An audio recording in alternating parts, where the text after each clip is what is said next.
জানো ডাক্তার, আবৃত্তি করছি কবি কেষ্টমণ্ডলের কারণ আমি মেয়ে কবিতা।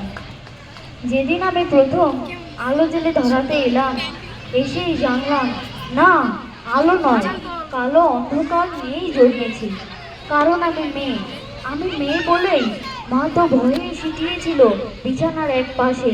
বাবা দুদিন আমার মুখ দর্শন করেনি আমি মেয়ে বলি। দাদু মিষ্টিগুলো ধুত্তা বলে ফেলে দিল মাছ পুকুরে আমি মেয়ে বলে।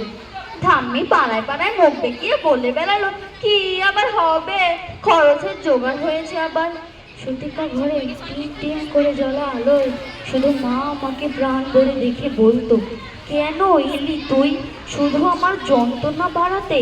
জানিস না এরা ছেলে চায়, ছেলে, বংশের প্রদীপ, আত্মমর্যাদার প্রতীক।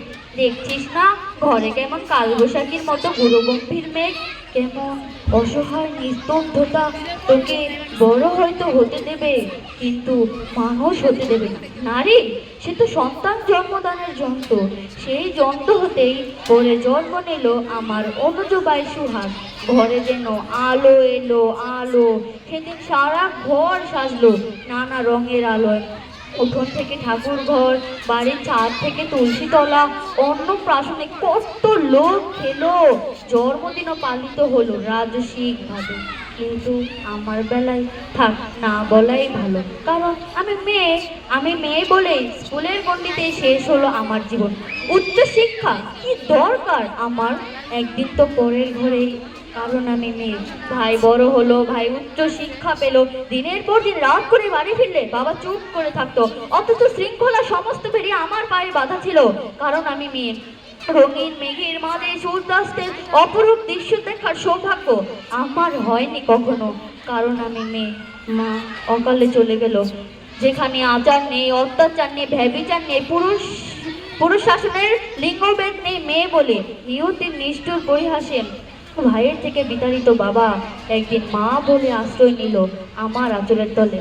হ্যাঁ, আমি চোখের জলে মাতৃস্নেহে বুকে জড়িয়ে তাকে আমি মেয়ে বলে মমতা বেশি বলে। অথচ সেই প্রাকৃতিক হাসিক যুগ থেকে যুগান্তরের কঠিন পথ হেঁটে আমি জেলে এসেছি আলো। আমার গর্ভ থেকে জন্ম নিয়েছে লিঙ্কন বিদ্যাসাগর, আমার গর্ভ থেকেই জন্ম নিয়েছে সুভাষচন্দ্র, আইনস্টাইন, রামমোহনেরা। অথচ বারবার আমাকে পুড়ে মরে সতী হতে হয়েছে সতীদাহে। কারণ আমি মেয়ে বলে কিন্তু একদিন নারীর ঠোঁট রেঙে উঠবে রক্ত নিয়ে। কলঙ্কের ঘোমটা ছিল উন্মুক্ত হব জলের স্থলে আর উন্মুক্ত আকাশে। অসামান্য পদভারে কেঁপে উঠবে ধরতি, দারুণ জ্যোতি, ফুটতে উচ্ছ্বাসিত হবে চারিদিক। নবালকে নবদিগন্তের উন্মোচনা হবে আবার। সবাই স্তব্ধ হয়ে দেখতে থাকবে রণচণ্ডী মূর্তিধারী একবিংশ নারী শতাব্দীকে। সমস্ত শৃঙ্খলা আর লিঙ্গভেদ ভেঙে চুরমার করে দিয়ে তোমায় দেখাবো পুরুষ। আমরাও মানুষ, রক্ত মাংসের মানুষ, নারী পুরুষের বিপরীত নয় বরং পরিপূরক। আমি ছাড়া তুমি অসম্পূর্ণ, এই জগৎ অসম্পূর্ণ, সম্পূর্ণ রূপে অসম্পূর্ণ। সকলকে ধন্যবাদ।